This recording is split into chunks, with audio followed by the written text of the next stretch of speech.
পয়গম্বর বলে, ও দুনিয়ার মানুষ,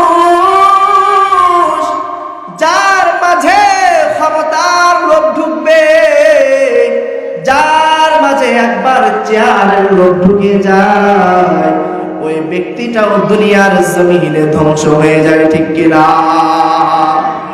এই চেয়ারের লোভ, ক্ষমতার লোভের কারণে উদাহরণ দেওয়ার প্রয়োজন আছে? আমাদের চোখের সামনে কত ক্ষমতাবান ব্যক্তি ধ্বংস হয়ে গেছে, হয়েছে কিনা? এমনও ক্ষমতাবান ছিল, তাদেরকে আমরা নিজ হাতে ধ্বংস করেছি। ঠিক কিনা? সাধারণ কারণে করেছি নাকি ক্ষমতা পেয়ে ক্ষমতার অপব্যবহারের কারণে? যে ব্যক্তি ক্ষমতা পায়, ক্ষমতা পাওয়ার পরে বলেন, এই যে ক্ষমতা পাওয়ার নিয়ামত কার পক্ষ থেকে আসে? বলেন, কার পক্ষ থেকে? এখন আল্লাহ তাআলার দেওয়া পক্ষ থেকে যদি ক্ষমতা আল্লাহ তাআলার দেওয়া বিধান অনুযায়ী না চালায়, ওই ক্ষমতা থাকবে? সে যতই শক্তিশালী হোক, ক্ষমতা থাকবে?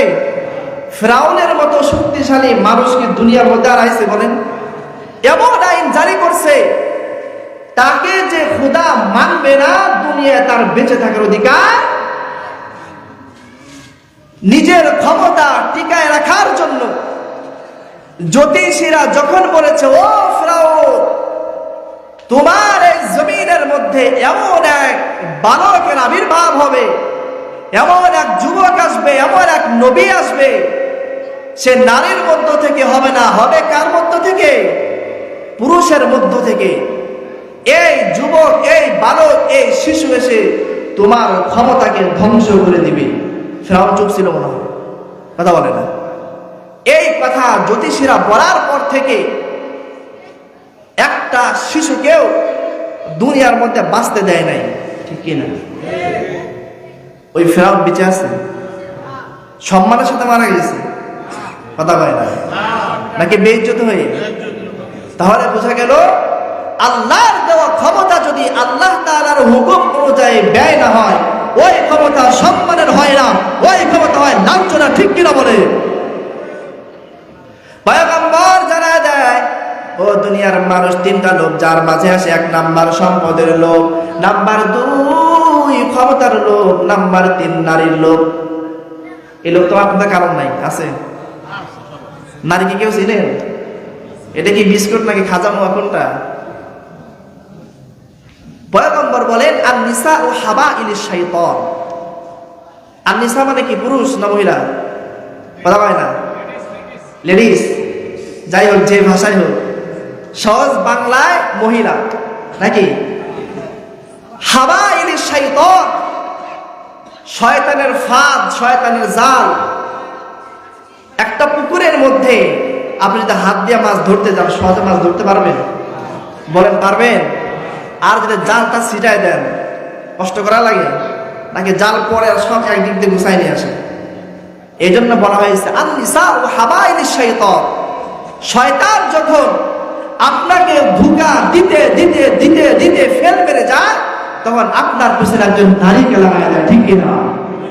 যুবকদের ধ্বংসের পিছনে সব থেকে মূল কারণ কি? যুবক ভাইরা, কি? যে ব্যক্তি হারাম ভাবে নারীকে জীবনে আনবে না, ওই ব্যক্তি সে যত ধনী ঘরের আর ক্ষমতা ঘরের সন্তান হোক, ওই যুবক নষ্ট হয়ে যাবে। ঠিক কিনা? আর যদি হালাল পন্থায় কোনো নারীকে নিজের ঘরে আনতে পারে, পয়গম্বর বলে যে এই নারী ঘরে আসার সাথে সাথে যুবকের প্রত্যেকটা কাজের মধ্যে বরকত বাড়ায় দেয়। কে? আল্লাহু আকবার। সব জিনিসের হালাল আর হারাম আছে, আছে কিনা? নেক আমল বলতে কি কি বুঝেন?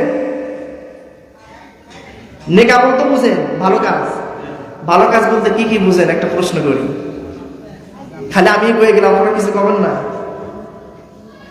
নামাজ, রোজা, হজ, যাকাত, দান সদকা করা, মানুষের সাথে ভালো ব্যবহার করা, এটা তো নেক আমল নাকি? কথা বলে না, এটা কি নেক আমল? শুধু আল্লাহ তাআলার আদেশই তো নেক আমল নাকি?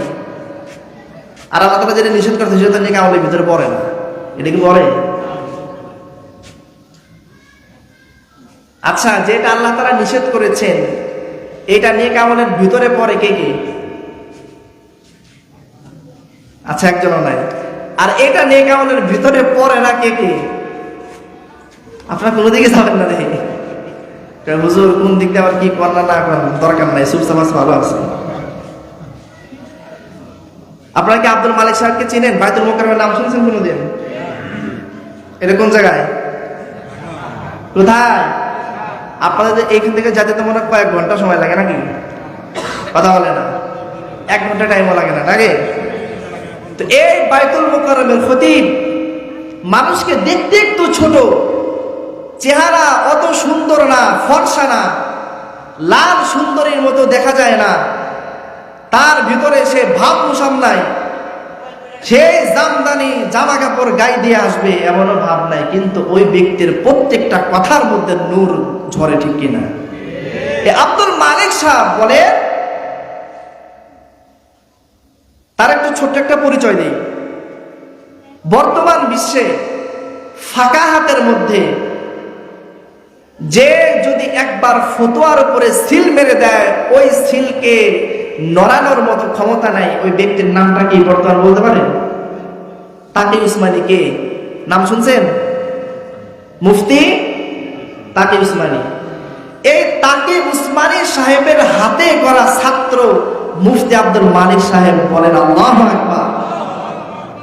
তিনি বলতেছেন বুজুর্গদের কথা বুজুর্গের মতোই হয়। আব্দুল মালিক সাহেব দামাত বারাকাতুহুম তিনি বলতেছেন নেক আমল শুধু নামাজ রোজা হজ যাকাত এইটা নয়, আল্লাহ তাআলার আদেশ মানলাম আর যেগুলো ছাড়তে বলেছে ওইগুলাও করলাম, এইটা নেক আমল পরিপূর্ণ হয়। যেটাকে করতে বলেছেন আদেশ করেছেন এইটা নেক আমলের অর্ধেক, এটা নেক আমলের কি অর্ধেক। আর যা ছাড়তে বলছেন এইটা নেক আমলের আরেক অর্ধেক। এটা কি নেক আমলের আরেক অর্ধেক, অর্থাৎ ধরারটা ধরতে হবে, ছাড়ারটা ছাড়তে হবে, তাহলে পরিপূর্ণ ঈমানদার নেককার, ঠিক কিনা? এখন আমি নামাজও পড়লাম সুদও খাইলাম, তাহলে কি নেক আমল হইল? কথা হয় না। নামাজও পড়লাম অন্যের সম্পদ মেরে খাইলাম, নেক আমল হবে? একটা বালতি ফুটা বালতি সারাদিন যদি কল চাপেন করতে পারবেন? একদিকটা নেক আমল করবেন আর একদিকটা আকাম কুকাম করবেন, সব বরাবর, লাস্টে কিছুই নেই, ফাঁকা, ঠিক কিনা? তাহলে নেক আমল বলতে আমরা বুঝবো করারটা করতে হবে, ছাড়ারটা ছাড়তে হবে। আল্লাহু আকবার। আল্লাহ তাআলা তার ইলমি ফাকাহাত আরো বৃদ্ধি করে দেন, বলেন আমিন। পয়গম্বর বলে দুনিয়ার মানুষ ধ্বংসের পিছনে 3 নাম্বার কারণ নারী। শয়তান যখন সব কিছু থেকে ফেল মারে যায়, তখন শয়তান ওই মানুষটার পিছনে একজন নারীকে লাগায় দেয়। বিবাহিত নারীর পিছনে, বিবাহিত পুরুষের পিছনে যখন একজন নারী লেগে যায়, সংসারটা সুন্দর হয়? কথা হয় না? নাকি ওই সংসারে অশান্তি ঢুকে যায়? আর যুবকের পিছনে ঢুকলে তো সেই যুবকের শুধু উন্নতি আর উন্নতি হয় নাকি? বাবা এত পিটান বাবা তুই লেখাপড়া কর, লেখাপড়া তো করি, কি করিস? সবার বেঞ্চের লাস্টের প্রথম দিকে আমি আছি, সামনে তো শুরু পিছনেও তো শুরু, নাকি? ওই ছেলের জীবন আর কোনদিন উন্নত হয় না। আল্লাহ রাব্বুল আলামিন নারী ফিতনা থেকে আমাদেরকে হেফাজত করেন, আমিন। বর্তমান এক ধরনের সুশীল বের হয়েছে যারা বলে যে পুরুষরা তো স্বাধীন, কিন্তু নারী কেন পরাধীন? বলে কেন? আছে কিনা আপনাদের সমাজে? শিয়ালের কাছে মুরগি বর্গা দেওয়া, বুঝেন এটা? শিয়াল যদি আসে বলে ও মালিক আপনার মুরগিটা দেন, আমি খাবো না, আদর করবো না, ভালোবাসবো না, ওর যা খাবার আমি ব্যবস্থা করবো না। শিয়ালের নিয়ত কি ওই মুরগিটারে আদর যত্ন করা, নাকি ফুসলায় ফসলায় বের করে খাওয়া? কথা বলে না? এই গোলাম নার গুলো আজকে নারীর ইজ্জতকে নষ্ট করার জন্য নারীদেরকে বুঝায়, ও নারী তোমরা কেন ঘরের মধ্যে থাকবা? তোমার পুরুষ সব জায়গায় ঘুরে বেড়ায়, যেখানে বলে যায় সেখানে যায়, তুমি তো ঘরে থাকতে পারো না, তুমিও পুরুষের মতো বের হয়ে যাও। মানে আমরা যেন তোমাদেরকে ভোগ করতে পারি, ঠিক কিনা? আমাদের ঠিক কিনা? এরা মূলত নারীর সম্মান চায় না, মূলত নারীর ইজ্জত নষ্ট করতে চায়, ঠিক কিনা? আচ্ছা বলেন, বাজারে ছোলা কলা এবং খুসাওয়ালা কলা, এখন আপনাকে যদি কিনতে দেওয়া হয়, ও ভাই আপনি তো কলাটা ছুলেই খাবেন, এত কষ্ট করে ছুলার কি দরকার, আপনার জন্য আমি খুলেই দিছি, এটাই খাবেন। যে পাগল সেও দূর বেটা তো ময়লা একে খাওয়া যাবে না, ওইটা আমারে দেওয়া বলে কিনা। আল্লাহ তাআলা নারীদের সম্মান, এত সম্মান দিয়েছে।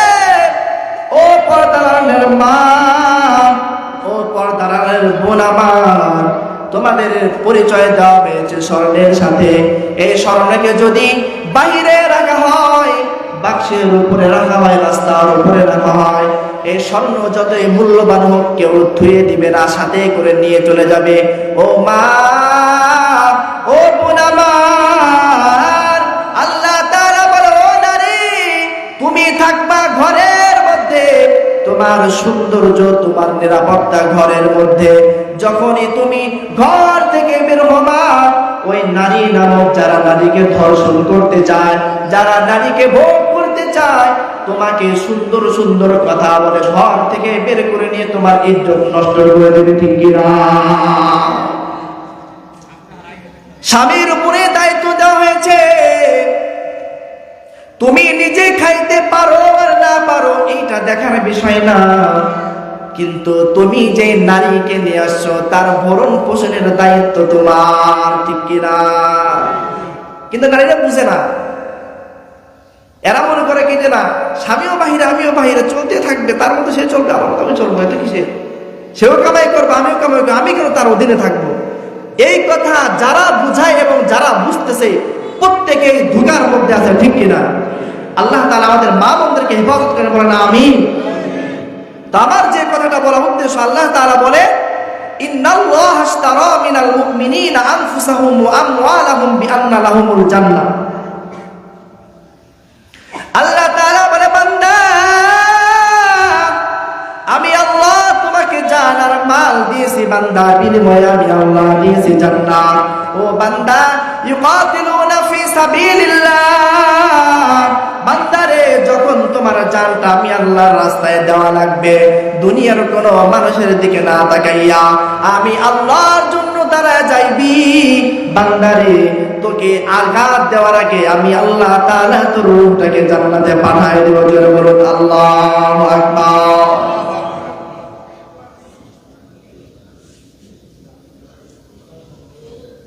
এই ঈমানের কত দাম! যে ব্যক্তির মাঝে ঈমান নাই, ওই ব্যক্তি যতই নামাজ পড়ুক আর যতই রোজা রাখুক আর যতই হজ করুক, ওই ব্যক্তির নামাজ রোজা হজ করে এক বিন্দু পরিমাণ কোনো লাভ নাই। আর আল্লাহ তাআলা বলেন, ফামাইয়ামাল মিসকালা যাররাতিন খায়রান ইয়ারা। ও দুনিয়ার মানুষ, যেই বান্দার মধ্যে বিন্দু পরিমাণ ঈমান থাকবে, যাররা পরিমাণ ঈমান থাকবে, যাররা পরিমাণে একটা সহজ বর্ণনা, সকালবেলা আমার মা বোনরা যখন রান্না করতে যায়, বেলার ফাঁক দিয়ে একটা আলোর রোশনি আসে, আলোর রোশনি আসে, দেখা যায় কি যায় না, ওই আলোর মধ্যে এক ধরনের ধুলা বাড়ি উড়ে, যেটাকে শুধু দেখা যায় কিন্তু কাছে গেলে ধরা যায় না, ঠিক কিনা? বলা হয়েছে, ওই যে সামান্য ওই পরিমাণ ঈমান নিয়েও যদি কোনো বান্দা কবরের মধ্যে আসে, আল্লাহ তাআলা বলেন, আমি আল্লাহ ওই বান্দাকে নিজ কুদরতি হাতে ধরে জান্নাতে পৌঁছায় দেব। আল্লাহু আকবার। যুদ্ধের ময়দানে হযরত আবু বকর, তিনি এবং তার সন্তান আবু বকর রাদিয়াল্লাহু তাআলা আনহু ঈমান এনেছে এবং তার সন্তান ঈমান আনে নাই। দুইজন যুদ্ধের ময়দানে, একজন ঈমানের পক্ষে আর একজন ঈমানের বিপক্ষে, একজন আল্লাহ তাআলার পক্ষে আর একজন আল্লাহ তাআলার বিপক্ষে। যুদ্ধ শেষ হয়ে যাওয়ার কিছুদিন পর সন্তান ডাক দেয়া বলে, বাবা, আমি যুদ্ধের ময়দানে আপনাকে একবার নয়, দুইবার নয়, তিনবার সুযোগ পেয়েছি, আমি চাইলে আপনাকে হত্যা করে দিতে পারতাম। সাথে সাথে ঈমানের পাওয়ার, ঈমানের বাতি জ্বলে গিয়েছে।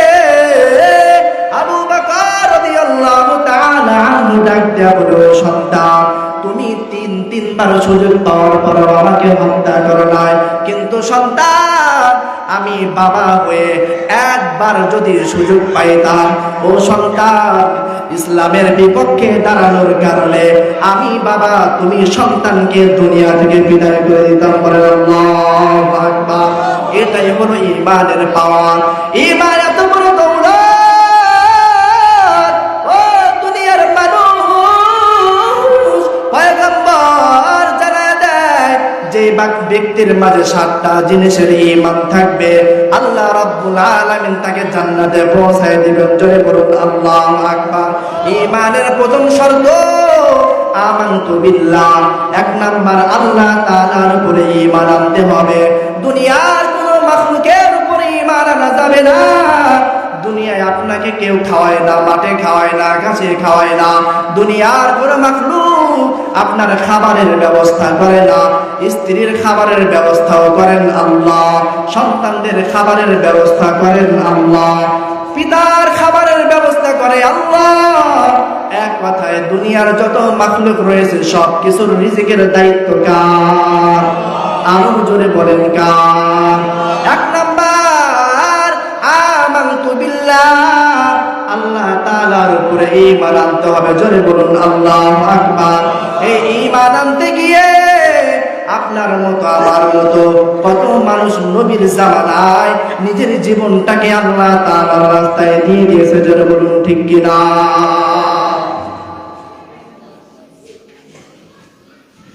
বর্তমান যুগে কিছু মুনাফিক আছে, এরা বলে যদি আমাদের যুগেও যদি নবী থাকতো তাহলে আমরাও সাহাবীদের মতো ঈমান আনতাম, কিন্তু এখন আনতে পারি না। কয় নবী নাই দেখে আমরা পারি না। বলেন এটা কি একজন সুস্থ মস্তিষ্ক মানুষের কথা হইতে পারে? কথা বলেন পারে? আমার ভালো আমার খারাপ কে ভালো জানে? নবীর যুগেও তো আবু জাহেল ছিল না? বিভিন্ন বর্ণনায় পাওয়া যায় আবু জাহেলের চেহারা আর নবীর চেহারা প্রায় মিল ছিল। শুনছেন না ওয়াজে? তো সেও তো নবীর বংশের মধ্যে। তৎকালীন যুগে শ্রেষ্ঠ বংশের নাম ছিল কুরাইশ বংশ। কোন বংশ? কুরাইশ বংশের মানুষ নবীর চাচা, নবীর রক্তের আত্মীয় হওয়ার পরেও যদি ঈমান না আনে, আর তোমার মতো আমার মতো সলিমুল্লাহ করিমুল্লাহ যদি নবীর যুগে আসতো, আবু জাহেল যে হইতে না, এর কি গ্যারান্টি? কথা বলে না ঠিক কিনা? আল্লাহ আমার জন্য এই জামানা ভালো মনে করছেন বলে এই জামানায় আমাকে পাঠাইছেন, ঠিক কিনা? আল্লাহ তাআলা আমাদের প্রত্যেককে কবুল করে বলেন আমিন। পয়গম্বর বর্ণনা করে, ও আমার প্রিয় সাহাবায়ে কেরাম, ঈমানের জন্য তোমরা শুধু কষ্ট করেছো তাই নয়, দুনিয়ার মধ্যে এমন একজন বাচ্চা ছিল নিজেকে রব বলে দাবি করেছে, যে নিজেকে রব বলে দাবি করার পরেও নিজের ক্ষমতার মধ্যে টিকায় রাখতে পারে নাই। তার ঘরের মানুষ তাকে রব হিসাবে মেনে নেয় নাই। জোরে বলুন ঠিক কিনা? ফিরআউনের মেরবাদি মাসদা, হযরত মাসদা রাদিয়াল্লাহু তাআলা আনহু, যার ঈমানের উপরে আল্লাহ তাআলা স্বয়ং খুশি হয়ে গিয়েছিলেন। বলেন আল্লাহু আকবার। এই মাসদা একদিন ফিরআউনের মেয়ের মাথার চুল আশ্রাইতেছে। জোরে বলুন আল্লাহু আকবার।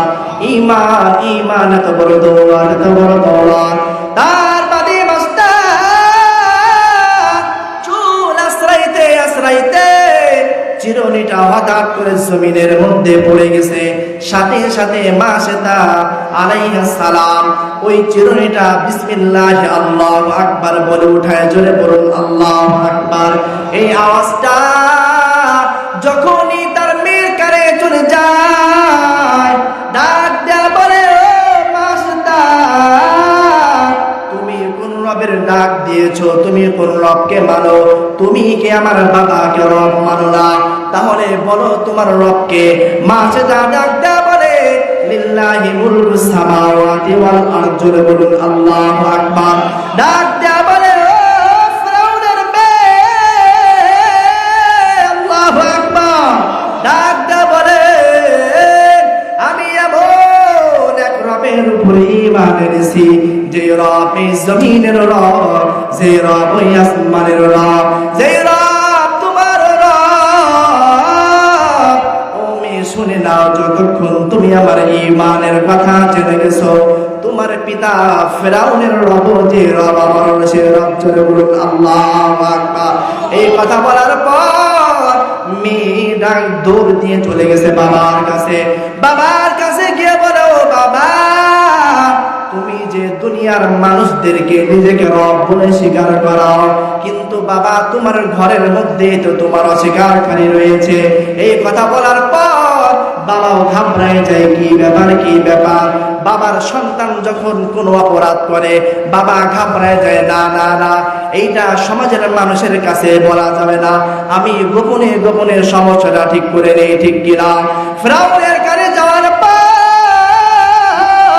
মেয়েকে ডাক দেয়া বলো, মা যা যা যা বাদিকে আমার দরবারে ডেকে আন করে, এত বড় সাহস, আমাকে খোদা না মানে আবার কাকে খোদা মানে? এই দুনিয়ার মালিক আমি, এই জমিনের মালিক আমি, সব কিছুর মালিক আমি। আমি চাইলে একটা মানুষকে জীবন দিতে পারি, আমি চাইলে একটা মানুষকে মৃত্যু দিতে পারি, আর যে আমাকে রব মেনে নেয় না, ও মেয়ে এই কথাটা আগে রাজ দরবারে বলিও না, আগে আমার কাছে নিয়ে আসো, আমি সুন্দরভাবে ঠান্ডাভাবে ওকে বুঝাই, যদি না মানে তাহলে পরবর্তী পদক্ষেপ নিয়ে যাবে। যখন মেয়ে মাসিতা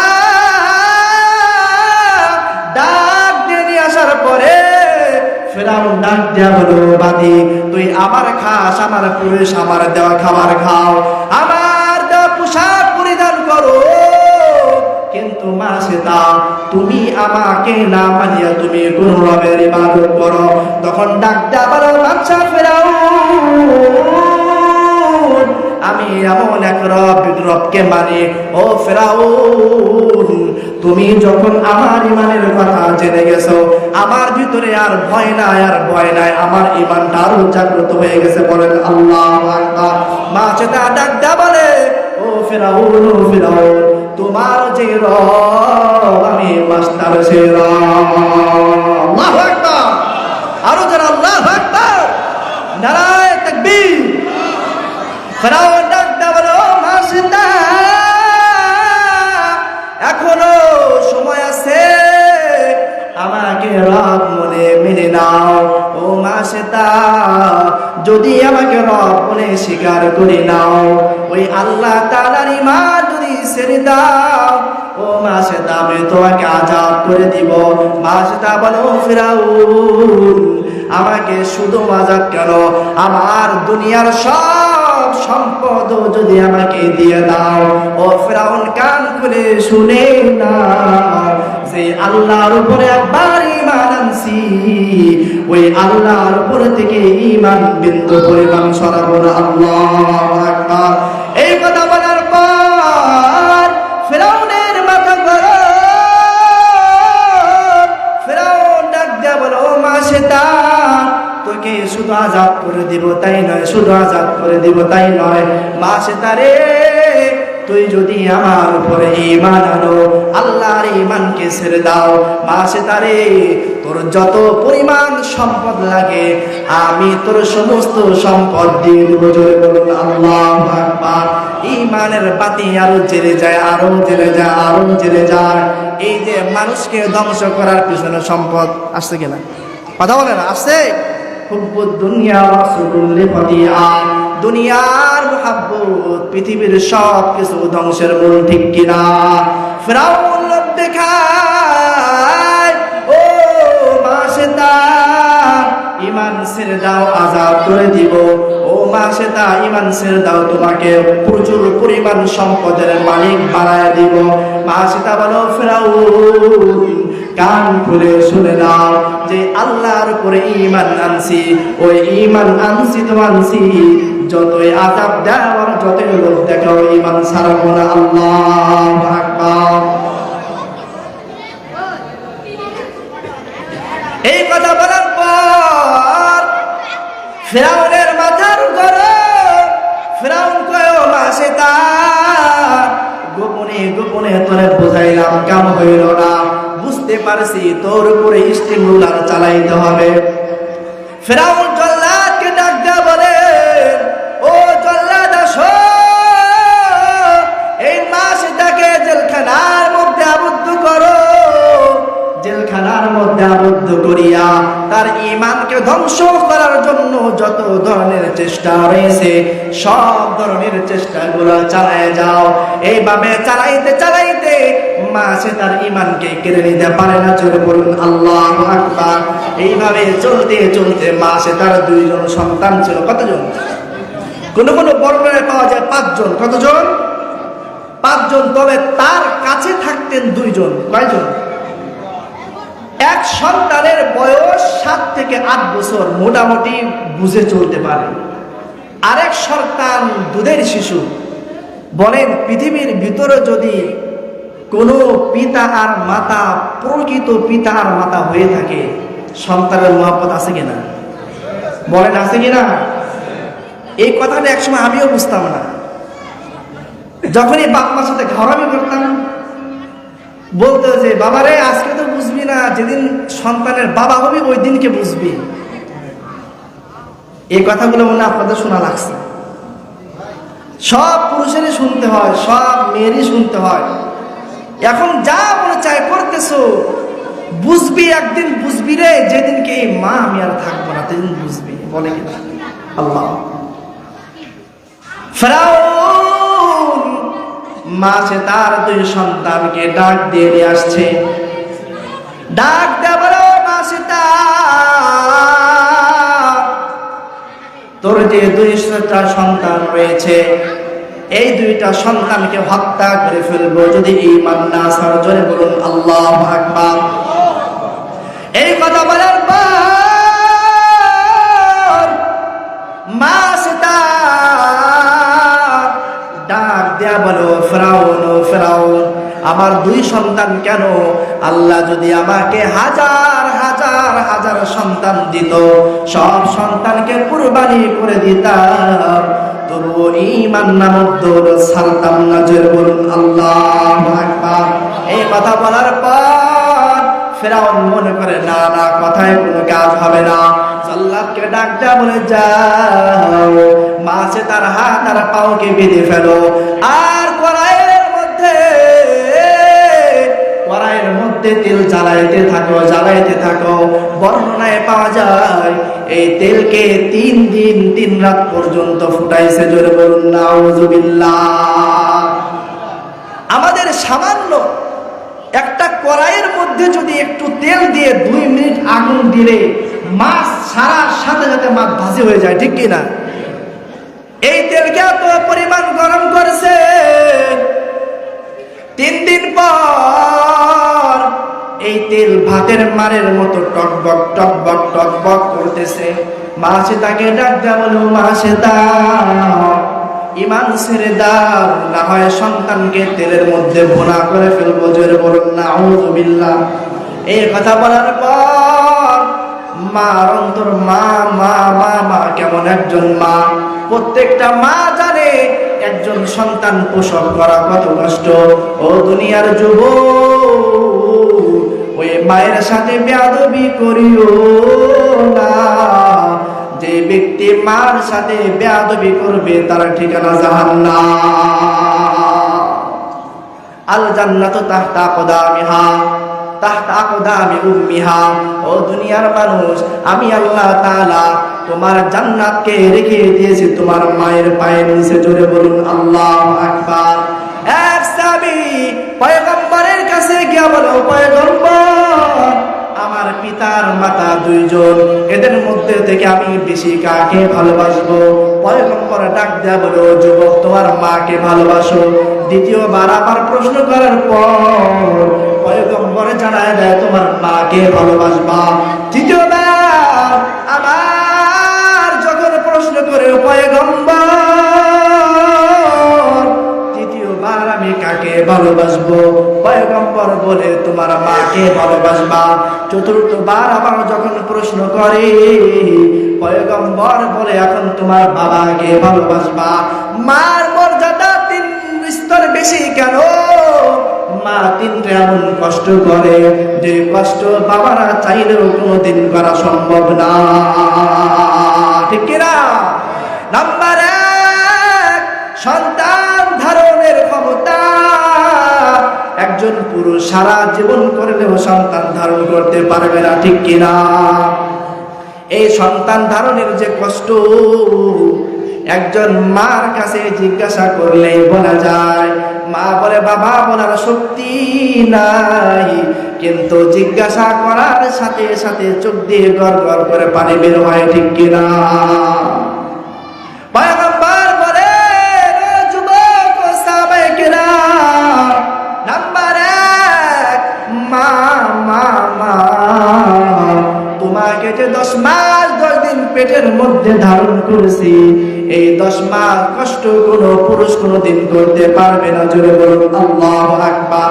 নাম্বার 2, প্রসব যে বেদনা রয়েছে, এই প্রসব বেদনা কাউরে বোঝানো যায় না, কাউরে বোঝানো যায় না।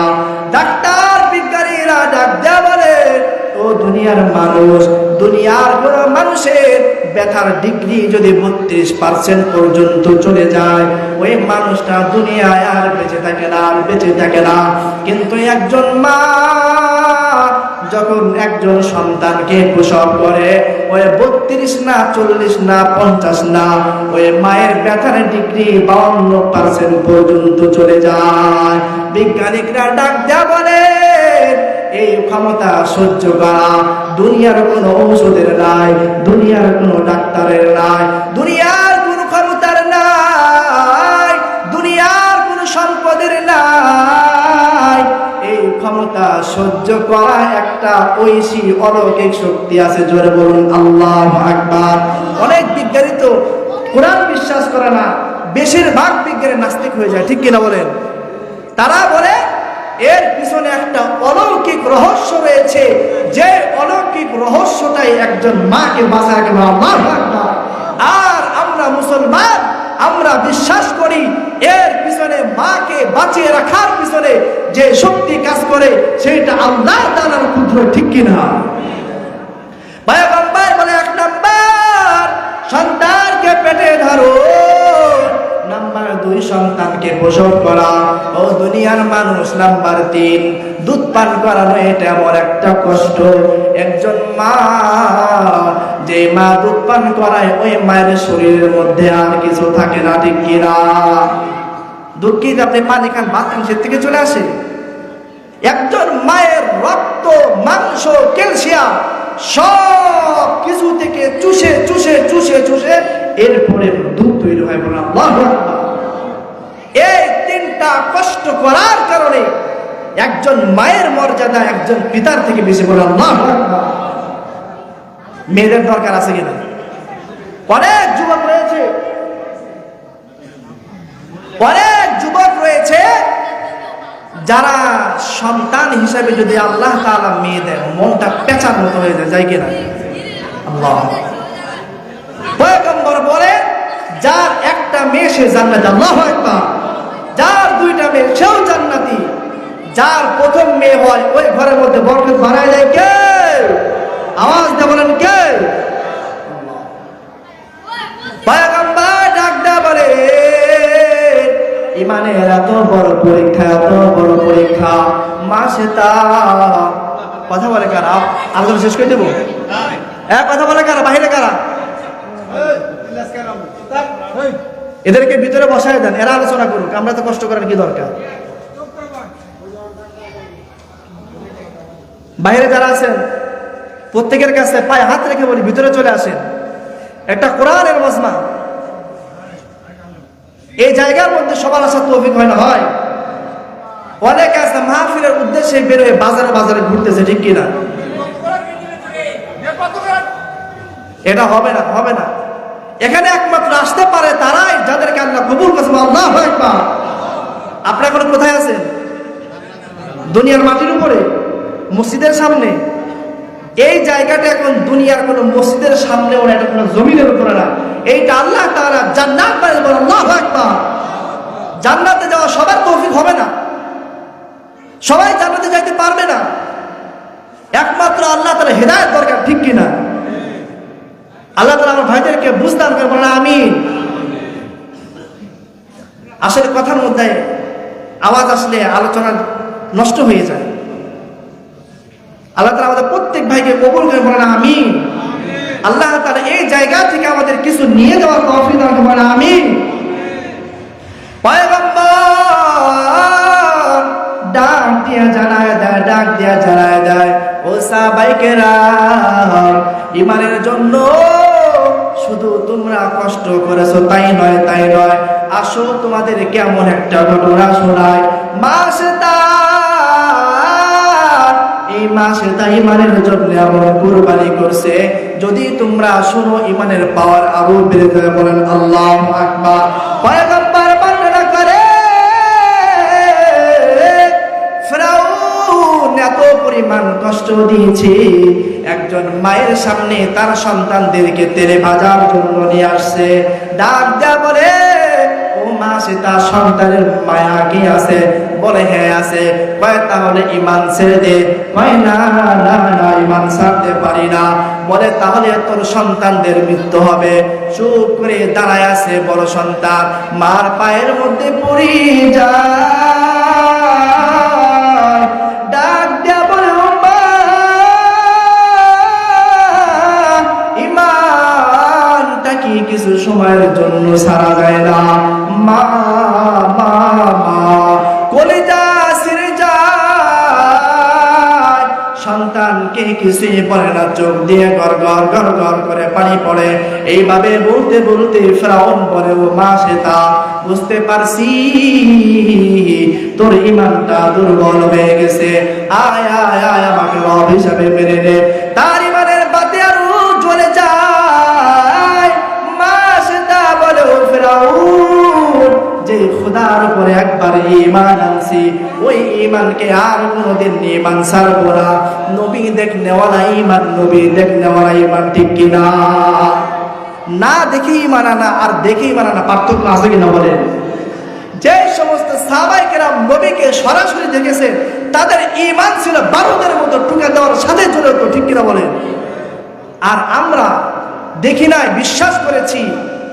এই বিশ্বাসের কারণে পয়গম্বর বলেন ও দুনিয়ার মানুষেরা, যে ব্যক্তি না দেখে আল্লাহর উপরে, আমি রাসূলের উপরে ঈমান আনবে আর আমার দেওয়া সুন্নাতের উপরে চলবে, তাদের পথটা সাহাবাদের সাথে বলেন আল্লাহু আকবার। পয়গম্বর বর্ণনা করে শুনো ঈমানের কত কঠিন পরীক্ষা। মা সেটা সামনে দুই সন্তানকে নিয়ে আসছে, বলে এইভাবে কাজ হবে না। বড় সন্তানকে হাত পা বেঁধে নিয়ে আসছে, বলে ও মা সেটা ঈমান ছেড়ে দাও। বলে না, ওই বড় সন্তানকে তেলের মধ্যে ঢেলে দেয়। তেলের মধ্যে দেওয়ার আগে আল্লাহ তাআলার কুদরতি ভাবে দোলনা শুরু হয়ে যায়। জোরে বলুন আল্লাহু আকবার। তেলের মধ্যে দেওয়ার আগে মা সে তার মেয়ে জানটাকে আল্লাহ তাআলা কবজ করে নিয়া ওই জানের জবান খুলে দেয় আর বলে ও মা, ভয় নাই, ও মা, আমাদের অতি শীঘ্রই জান্নাতের মধ্যে হবে মুলাকাত। সন্তানের কষ্ট মা সহ্য করতে পারবে না। আল্লাহ তাআলা জিবরাইলকে ডাক দেয়া বলো, জিবরাইল যা। মা সন্তানের কষ্ট সহ্য করতে পারবে না। দিলটা লাগায় শুনেন, কানটা খারাপ করে শুনেন। জিবরাইল আসিয়া মা সীতার দুনিয়ার চোখের পর্দাকে উঠাইয়া তার সামনে জান্নাত তুলে ধরছে। বলেন আল্লাহু আকবার। এই কথা বলতে বলতে মা সীতা হাসা শুরু করে দিয়েছে। বলুন আল্লাহু আকবার। ফিরআউন বলে ও মা সীতা, প্রথম সন্তানকে তেলে দেওয়ার কারণে তুমি পাগল হয়ে গিয়েছো। মা সীতা বলে না,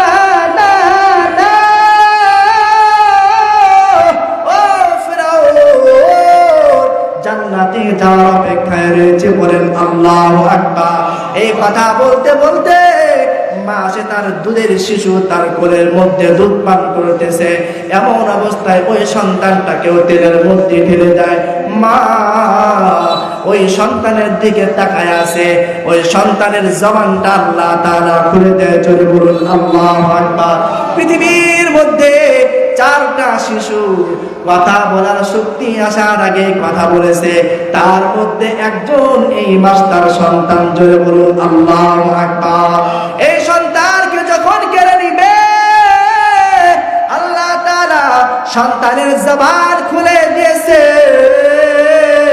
সন্তান ডাক দেয়া বলে, ও মা, ও মা, কোনো ভয় নাই, কোনো ভয় নাই, কোনো ভয় নাই।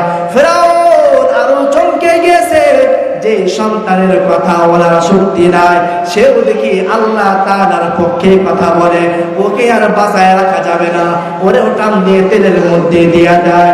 এইভাবে দিতে দিতে মাছ তাকে আরো রূপ দেখায়।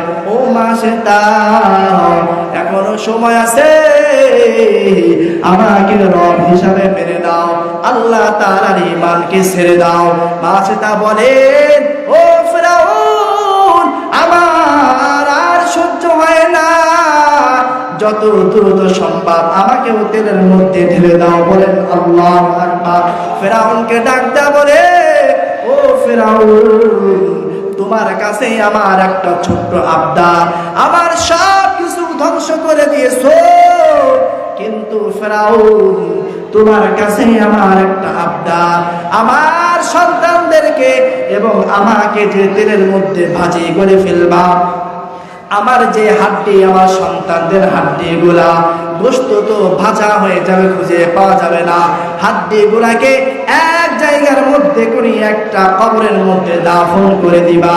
ফেরাউন মাসে তার কোনো কথাই রাখে নাই, কিন্তু এই একটা কথা রাখিয়া সবার হাড্ডি গুলা এক জায়গার মধ্যে করিয়া একটা কবরের মধ্যে পুঁতে রেখেছে। পয়গম্বর মায়ার নবী আমার মিরাজে রজনীতে যাওয়ার সময় বাইতুল মুকাদ্দাস থেকে সমস্ত নবীদের নামাজ পড়াইয়া যখন আমার আসমানের দিকে রওনা হয়ে যায়, হঠাৎ করে নাকের মধ্যে জান্নাতে ঘেরান আর ঘেরান। জোরে বলুন আল্লাহু আকবার। পয়গম্বর ডাক দেয়া বলো, ভাই জিবরাইল, মনে হয় জান্নাতের কাছে চলে আসছে, চলে আসছে। জোরে বলুন আল্লাহু আকবার। জিবরাইল বলো, পয়গম্বর, আসমান জান্নাত এখনো অনেক দূরে, অনেক দূরে। পয়গম্বর বলো, ভাই জিবরাইল, তাহলে জান্নাতে ঘেরান কোত্থেকে আসতেছে? জিবরাইল জানায় দেয়, ও পয়গম্বর, আপনার প্রিয় ভাই মুসা আলাইহিস সালাতু ওয়াস সালামের জামানায় ফিরআউনের খোদার বিরুদ্ধে, ফিরআউন যে খোদা দাবি করেছে, তার এই খোদা দাবির বিরুদ্ধে তার বাদী যখন দাঁড়ায় গেছে, ফিরআউন তার সন্তানকে সহ আগুনের মধ্যে, তেলের মধ্যে ভেজে ফেলেছে। ওই যে সন্তান এবং মায়ের হাড্ডি গুলা জমিনের মধ্যে দাফন করে দেওয়া হয়েছে। ও পয়গম্বর, আল্লাহ তাআলার কাছে এত বেশি প্রিয় হয়েছে ঈমান, আল্লাহ তাআলার কাছে এত বেশি মূল্যবান, এত বেশি গৃহীত হয়েছে, আল্লাহ তাআলা দুনিয়ার জমিন থেকে তাদের কবর থেকে জান্নাতি ঘেরান দিয়ে দিয়েছে। জোরে বলুন আল্লাহু আকবার। দুনিয়ার মধ্যে এমন কিছু আল্লাহর ওলি আছে যাদের কবর থেকে দুনিয়ার মানুষ ঘেরান ছুটছে, ঠিক কিনা? এই ঈমানের কত দাম, এই ঈমানের কত মূল্য! আল্লাহ রাব্বুল আলামিন বলে, বান্দা, ইন্নাল্লাযীনা আমানু ওয়া আমিলুস সালিহাত কানাত লাহুম জান্নাতুল ফিরদাউসি নুজুলা। ও দুনিয়ার মানুষ, ইন্নাল্লাযীনা আমানু, যেই ব্যক্তি আমি আল্লাহ তাআলার উপরে ঈমান আনবে, জোরে বলুন আল্লাহু আকবার, ওয়া আমিলুস সালিহাত। বান্দারে, তুমি গরিব টাকা দান করতে পারো না, ও বান্দা তুমি গরিব হওয়ার কারণে যাকাত দিতে পারো না, ও বান্দা গরিব হওয়ার কারণে হজেও যাইতে পারো না, কিন্তু বান্দা ছোট থেকে ছোট আমলগুলা তুমি ছাড়ো না।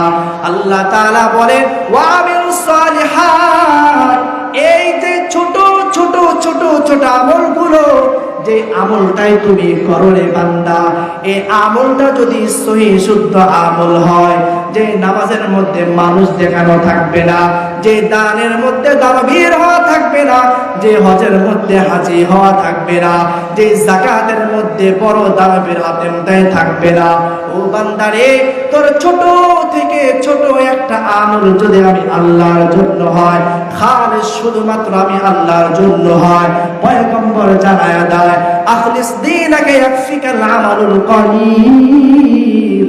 পয়গম্বর বলেন ও দুনিয়ার মানুষ, আখলিস দীনাকা ইয়াকফিকাল আমালুল কলিল, ছোট থেকে একটা আমল শুধুমাত্র যদি আল্লাহ তাআলার জন্য হয়, ইখলাসের সাথে হয়, এই ছোট একটা আমল তোমার জান্নাতে যাওয়ার জিম্মাদার হয়ে যায়। আর আল্লাহু আকবার।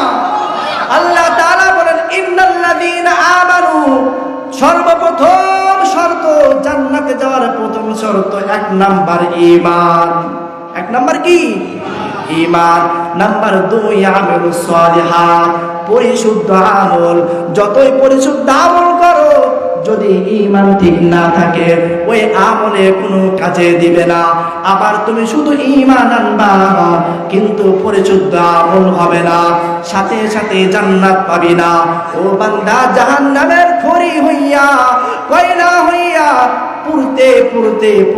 পুড়তে নিজের সব শেষ করে যাওয়ার পর আল্লাহ তাআলার যদি দয়া আর মায়া হয়, বান্দারে আল্লাহ তাআলা বলেন এরপরে আমি তোকে জান্নাত দিব, নচেত না।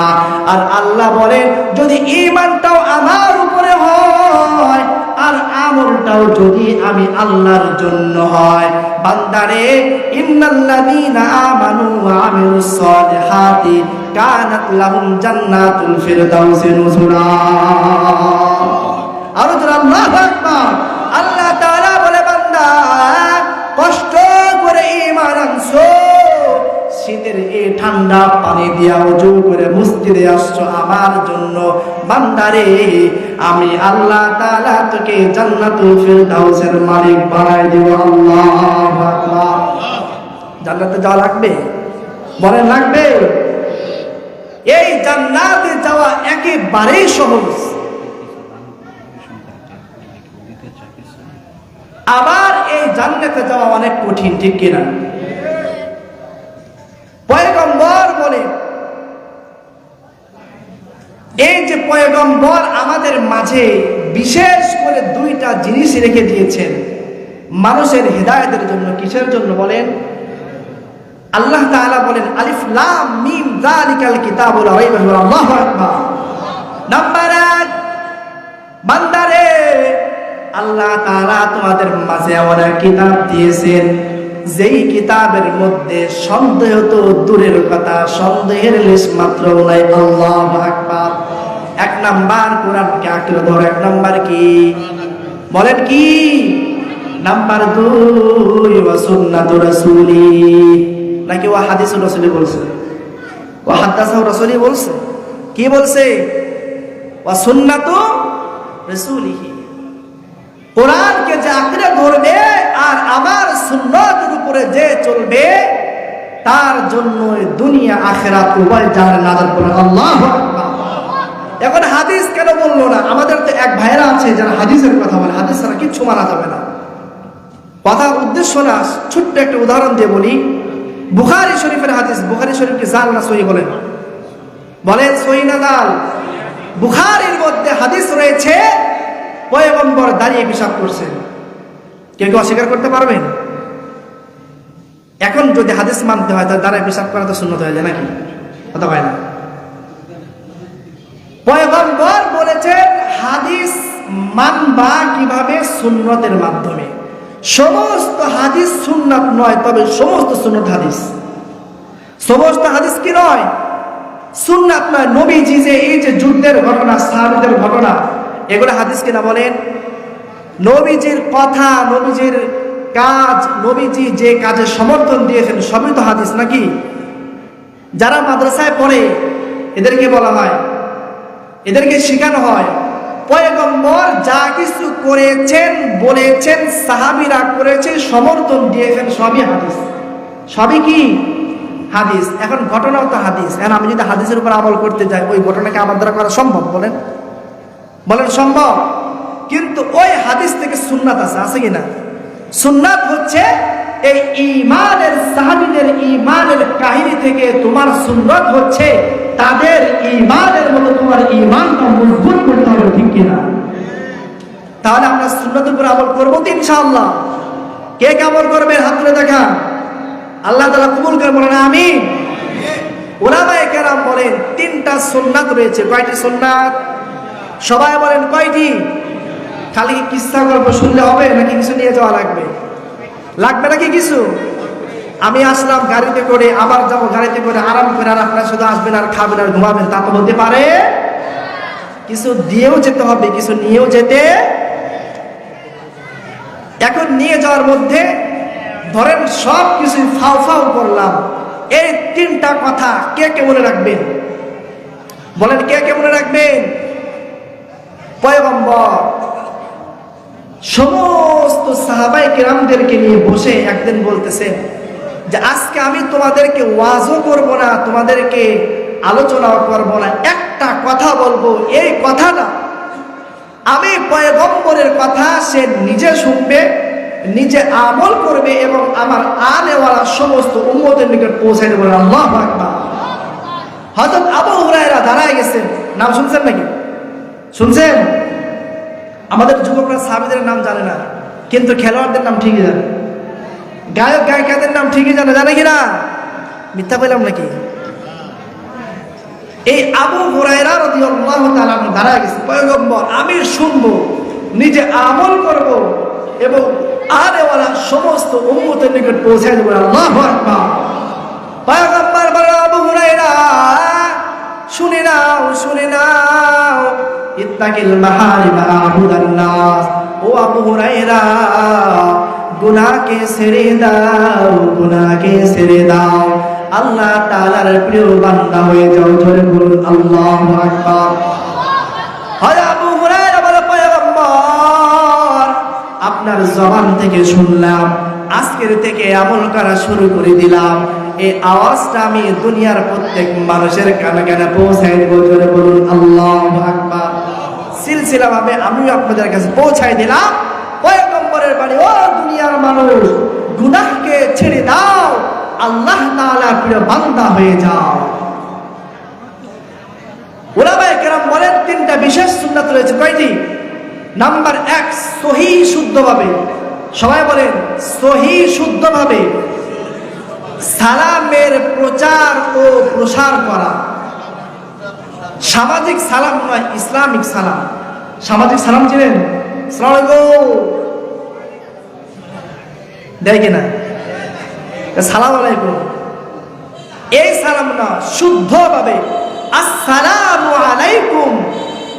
যে ব্যক্তি শুদ্ধভাবে সালাম দিবে, হাদিসের মধ্যে পাওয়া যায় সালাম এমন এক বিশেষ সুন্নাত, এই সালামের যদি আপনার ভিতরে আমলটা জারি থাকে, শত্রুর মনটাকে নরম করে আপনার বন্ধু বানায়। আল্লাহু আকবার। 1 নাম্বার সহিহ শুদ্ধভাবে সালামের প্রচার ও প্রসার করা। নাম্বার 2, প্রত্যেক ভালো কাজ, প্রত্যেক নেকের কাজ ডানকে প্রাধান্য দেওয়া। প্রত্যেক ভালো কাজে কি করা? ডানকে প্রাধান্য দেওয়া। নাম্বার 2, প্রত্যেক খারাপ কাজকে বামকে প্রাধান্য দেওয়া। এটার মধ্যে দুনিয়া সবাই আছে কিনা? ক্ষমতা বলেন, দুনিয়াদারি বলেন, ব্যবসা বাণিজ্য যা কিছু আছে 2 নম্বরের মধ্যে আছে, ভালো আর খারাপ নাকি? নাম্বার 3, উপরে ওঠার সময় আল্লাহু আকবার, নিচে নামার সময় সুবহানাল্লাহ, সমতল ভূমিতে চলার সময় আল্লাহু আকবার। উলামায়ে কেরাম বলেন এই যে 3টা বিশেষ সুন্নাত, যে ব্যক্তি এর উপর আমল করবে, উলামায়ে কেরাম বলেন তার জন্য বাকি আর যত সুন্নাত রয়েছে সব সুন্নাতের উপর তার কষ্ট করে আমল করতে হবে না, বরং এই 3 সুন্নাতে বাকি সুন্নাতের উপর আমল করা সহজ করে দেবে। আল্লাহু আকবার। পারবেন তো ইনশাআল্লাহ? এই যে আউযু বিল্লাহি মিনাশ শাইতানির রাজীম, বিসমিল্লাহির রহমানির রহিম, আলহামদুলিল্লাহি রাব্বিল আলামিন, الرحمن الرحيم مالك يوم الدين إياك نعبد وإياك نستعين اهدنا الصراط المستقيم صراط الذين أنعمت عليهم غير المغضوب عليهم ولا الضالين بسم الله الرحمن الرحيم قل هو الله أحد الله الصمد لم يلد ولم يولد ولم يكن له كفوا أحد بسم الله الرحمن الرحيم قل هو الله أحد الله الصمد لم يلد ولم يولد ولم يكن له كفوا أحد প্রত্যেকে দিল থেকে বিসমিল্লাহির রহমানির রহিম কুল হুয়াল্লাহু আহাদ আল্লাহুস সামাদ লাম ইয়ালিদ ওয়া লাম ইউলাদ ওয়া লাম ইয়াকুল লাহু কুফুয়ান আহাদ প্রত্যেকে নিজের গুনাহের দিকে স্মরণ করে তওবার নিয়তে আমি দুইটা সুসংবাদের কথা বলেছিলাম। এক নাম্বার, মাহফিলে আসার দ্বারা আমার আমলনামার সগীরা গুনাহ মাফ করেন, আল্লাহু আকবার। দ্বিতীয় একটা কথা আটকায় রাখছিলাম, কথাটা হচ্ছে যেই ব্যক্তি এই জায়গার মধ্যে বসে নিজের গুনাহের উপরে তওবা করে আল্লাহ তাআলার কাছে তওবা করে মাফি নিয়ে যাইতে পারবে, আল্লাহ তাআলা বলেন আমি বান্দার তওবার কারণে তার কবিরা গুনাহগুলো মাফ করে দেব। আল্লাহু আকবার। যার সগীরা গুনাহ নাই, কবিরা গুনাহ নাই, আল্লাহ তাআলা তাকে কোথায় দিবেন বলেন? জান্নাতে। প্রত্যেকেই নিজলাই ওয়ালা হাওলা ওয়ালা কুওয়াতা ইল্লা বিল্লাহিল আলিয়্যিল আযীম। সাল্লাল্লাহু আলাইহি ওয়াসাল্লাম, সাল্লাল্লাহু আলাইহি ওয়াসাল্লাম, সাল্লাল্লাহু আলাইহি ওয়াসাল্লাম, সাল্লাল্লাহু আলাইহি ওয়াসাল্লাম। আল্লাহুম্মা সাল্লি আলা সাইয়্যিদিনা ওয়া নাবিয়িনা শাফিঈনা ওয়া হাবিবিনা ওয়া মাওলানা মুহাম্মদ সাল্লাল্লাহু তাআলা আলাইহি ওয়া আলা আলিহি ওয়া আসহাবিহি ওয়া বারাকা ওয়া সাল্লাম। আল্লাহুম্মা সাল্লি আলা মুহাম্মাদ ওয়া আলা আলি মুহাম্মাদ কামা সাল্লাইতা আলা ইব্রাহিম ওয়া আলা আলি ইব্রাহিম ইন্নাকা হামিদুম মাজিদ। আল্লাহুম্মা বারিক আলা মুহাম্মাদ ওয়া আলা আলি মুহাম্মাদ কামা বারাকতা আলা ইব্রাহিম ওয়া আলা আলি ইব্রাহিম ইন্নাকা হামিদুম মাজিদ। আমাদের পিতামাতা পূর্বপুরুষ যারা অন্ধকার কবরে চলে গেছে, আমরা প্রত্যেকের জন্য দোয়া করব। দোয়া করা অবস্থায় আপনাদের সামনে মেহমান আপনাদের মেজবান দায়িত্ব দিয়ে দিবে, আমরা কেউ এই দিকে খেয়াল করব না, প্রত্যেকে পেয়ে যাবেন ইনশাআল্লাহ। আমরা দোয়ার দিকে মনোযোগী হব ইনশাআল্লাহ। অনেকেই দোয়া চেয়েছেন, আল্লাহ তাআলা যেন প্রত্যেকের মনের চাওয়া পাওয়াকে পূরণ করতে বলেন আমিন।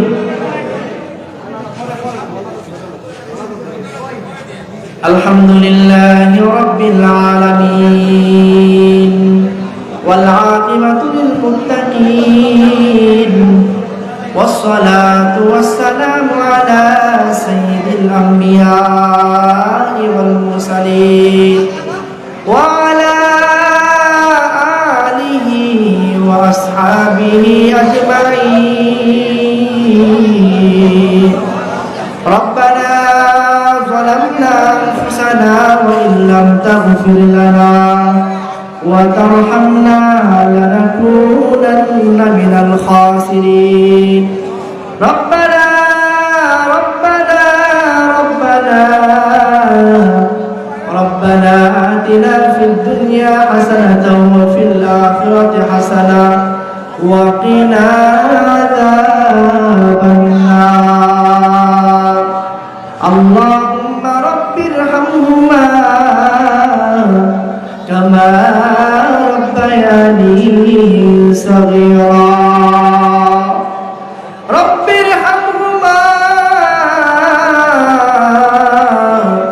كما ربياني صغيرا. يا أول الأولين ويا آخر الآخرين ويا ذا القوة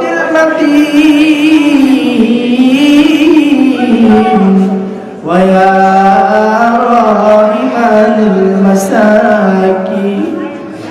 রব্বুল আলামিন মাওলা করিম ইয়া আল্লাহ আয় আল্লাহ আমি গুনাহগার আয় আল্লাহ এই ময়দানে আমার মতো গুনাহগার আসবে রব্বুল আলামিন ইয়া আল্লাহ আয় আল্লাহ তুমি এই জায়গার মধ্যে দায়িত্ব নিয়ে বসে আছো রে আল্লাহ রব্বুল আলামিন ইয়া আল্লাহ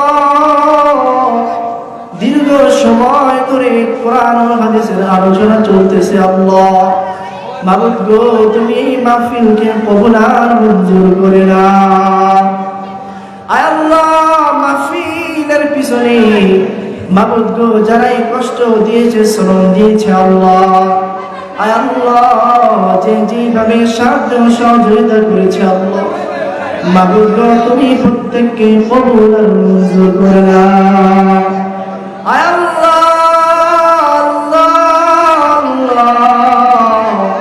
এই জায়গার মধ্যে আমরা সবাই গুনাহগার।